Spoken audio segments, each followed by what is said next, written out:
I think the whole proposal from the Labour Party is bizarre. They want to spend another 3 months negotiating some new deal. They won't explain what it is. We can't find a single member of the shadow cabinet who would support this new deal that Mr. Corbyn wants to do.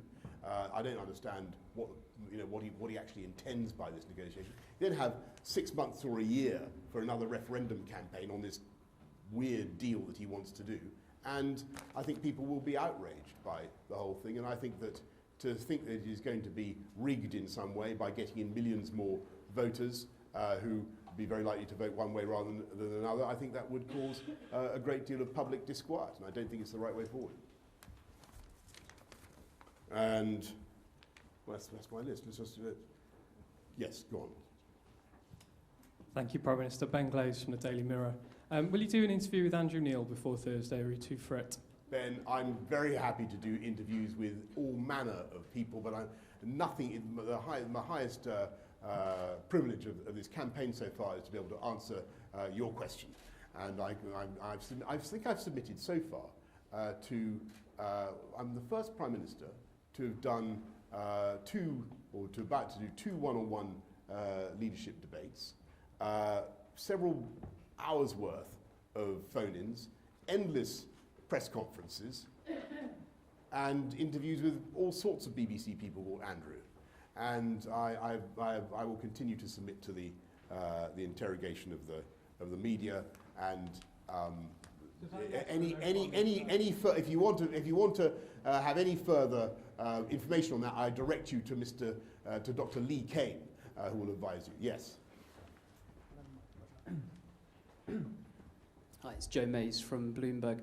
When a British voter turns to you in the middle of 2020 and says, Mr. Johnson, you said that Brexit would be done, so why do I keep hearing about it on the TV, on the radio, reading about it in the newspapers, this negotiation with the EU and all the companies in the economy lobbying to have their interests heard in that negotiation? And they say, Prime Minister, you said it would be done. What will you say to that voter? I don't think that such a person will put that question in that way, because I think actually what will happen is it will be done. And if we can get a working majority on January the 31st, we'll be out. And we'll have full legal control of the things that matter to us, and we'll have a great opportunity to take this country forward. And I'm much looking forward to it. I'm going to take my last question from, yes, you. Sorry, Nick. I just want to follow up on Laura's question, actually, because you keep saying that you're the party of tax cuts, but you've written down in black and white in your manifesto your policies will lead to net tax increases. No. A vote for the Tory party is a vote for higher taxes. Why won't you admit that? It's because it's absolutely not right. We've got a manifesto that commits us to cutting national insurance contributions for everybody in the country. What is true is that we are not going to begin in the first budget by cutting taxes on absolutely everybody. We're going to begin by cutting taxes for those who need the most help with the cost of living.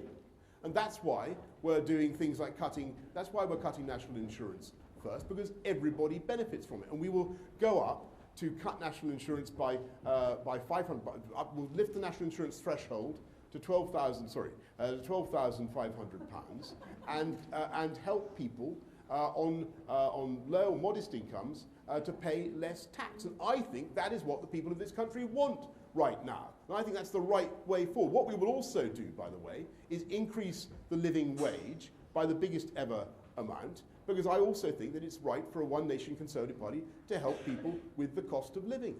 And that's what we're going to do. We're going to invest massively in public services. We're going to invest in education and schools, but we're also going to support the wealth-creating sector of the economy, cutting taxes on businesses, making sure that we make this country remains a fantastic place to invest. And as I say, there is £150 billion worth of foreign direct investment waiting to come into this country, according to Goldman Sachs, I think it was, if we can get our my deal through. Now, what do you want for Christmas, folks? Do you want £150 billion worth of investment into this country, or do you want Jeremy Corbyn's plan for 2 referendums, one on the EU and one on Scotland? I think I know what I want. I think I know what's good for the UK economy. Okay, everybody, thank you very much. Thank you.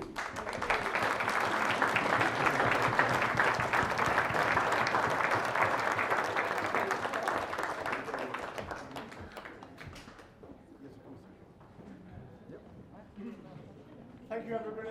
Thank you very much.